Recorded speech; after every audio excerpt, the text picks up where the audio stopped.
Question number 5 देखिए क्या कह रहा है, on comparing the ratio A1/A2, B1/B2 and C1/C2 and without drawing them. अच्छा, इनका ग्राफ हमें ड्रॉ नहीं करना है, हम लोग रेशियो को कंपेयर करना है। Find out whether the lines representing the following pairs of linear equation intersect at a point are parallel and coincident. Coincidence होगा, है ना। तो चलिए हम लोग चेक करते हैं। तो इसको चेक करने के लिए मैं आपको पहले बता देता हूं, जो कि मैंने चैप्टर में अभी आगे पढ़ाने वाला हूं, अभी नहीं बताया आपको, तो मैं आपको यहाँ पे क्लियर कर देता हूं। अगर मान लो आपके पास pair of linear equation a1x b1y plus c1 equal to 0 और दूसरा दिया हो a2x plus b2y plus c2 equal to 0, इस तरह से हमारे पास पेयर ऑफ लीनियर इक्वेशंस दिए हुए हों टू वेरिएबल के, तो आप कैसे पता करोगे रेशियो को निकालकर a1/a2 b1/b2 और c1/c2 से कैसे पता कर पाओगे कि लाइन इंटरसेक्टिंग होगा, कोइंसिडेंट होगा, पैरेलल होगा, ये कैसे पता लगाओगे। अगर a1/a2 यानी इनके x के कोफिशिएंट का रेशियो, वेरिएबल x के कोफिशिएंट का ratio not equal to b1/b2, यानी यहाँ पर किसके रेशियो के बारे में बात हो रही है, तो यहाँ पर हम लोग बात कर रहे हैं y के कोफिशिएंट के रेशियो की। अगर ये दोनों इक्वल नहीं होते, यानी a1/a2 इक्वल नहीं हो b1/b2 को, तब इसका मतलब है कि जो ग्राफ बनेगा वहाँ लाइन इंटरसेक्ट करेंगे, तो इंटरसेक्टिंग लाइन्स होंगे। ठीक है। दूसरा, अगर a1/a2 इक्वल हो b1/b2 के और इक्वल हो c1/c2 के, ठीक है, इन तीनों का रेशियो इक्वल हो जाए, तब वहां पर कोइंसिडेंट लाइन होंगे, कोइंसिडेंट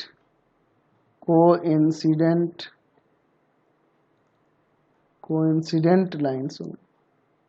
ठीक है, चलिए।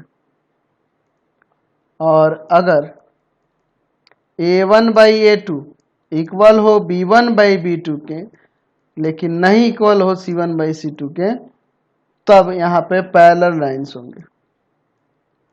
जो ग्राफ खींचेंगे तो वहाँ पैरेलल लाइन्स आएंगे। समझ गए ना, क्लियर है, कोई दिक्कत नहीं है। ठीक है। अगर रेशियो में कंपेयर करेंगे, अगर a1/a2 इक्वल नहीं हो b1/b2 के, तो ग्राफ खींचने पे लाइन इंटरसेक्ट करेंगे। अगर तीनों का रेशियो इक्वल हो a1/a2 equal to b1/b2 equal to c1/c2, तो उस कंडीशन में कोइंसिडेंट लाइन होंगे, यानी कि एक दूसरे के ऊपर ही होंगे। और तीसरा जो है, अगर a1/a2 b1/b2 के इक्वल हो लेकिन c1/c2 के इक्वल नहीं हो, तो पैरेलल लाइन्स होंगे। ठीक है। तो चलिए हम लोग यहाँ पर चेक करते हैं इन सब के लिए। चलिए हम लोग इसका फर्स्ट नंबर देखते हैं। दिया हुआ है 5x - 4y + 8 इक्वल टू 0 और दूसरा इक्वेशन है 7x प्लस का 6y - 9 इक्वल टू 0। तो यहाँ देखो, a1 है आपका 5 x का कोफिशिएंट, b1 है आपका -4 y का कोफिशिएंट और c1 है कांस्टेंट। उसी तरह दूसरे वाले इक्वेशन में a2 है आपका 7, b2 है आपका 6 और यहाँ c2 है आपका -9। समझ रहे हैं। a1/a2 करिए तो ये क्या हो जाएगा 5/7, b1/b2 करिए तो ये क्या हो जाएगा -4/6, ऊपर -2 और नीचे 3, -2/3। तो क्या ये दोनों इक्वल हैं, तो हम लोग यहाँ देख रहे हैं कि a1/a2 इक्वल नहीं है b1/b2 के। अगर ये दोनों इक्वल होते तब हम लोग c1/c2 निकालेंगे। अगर ये दोनों इक्वल नहीं है तो यहाँ पे हमें पहला ही कंडीशन मिल गया कि a1/a2 b1/b2 के इक्वल नहीं है, इसलिए यहाँ पे लिख सकते हैं इसका क्या कि इंटरसेक्टिंग लाइन्स होंगी, इंटरसेक्टिंग लाइन्स होंगी। समझ गया, कोई दिक्कत नहीं है। चलते हैं नेक्स्ट क्वेश्चन पे। चलिए अब इसका सेकेंड नंबर देखिए। सेकेंड नंबर में यहाँ दिया हुआ है 9x प्लस का 3y प्लस 12 इक्वल टू 0 और दूसरा है आपका 18x प्लस का 6y प्लस का 24 इक्वल टू 0।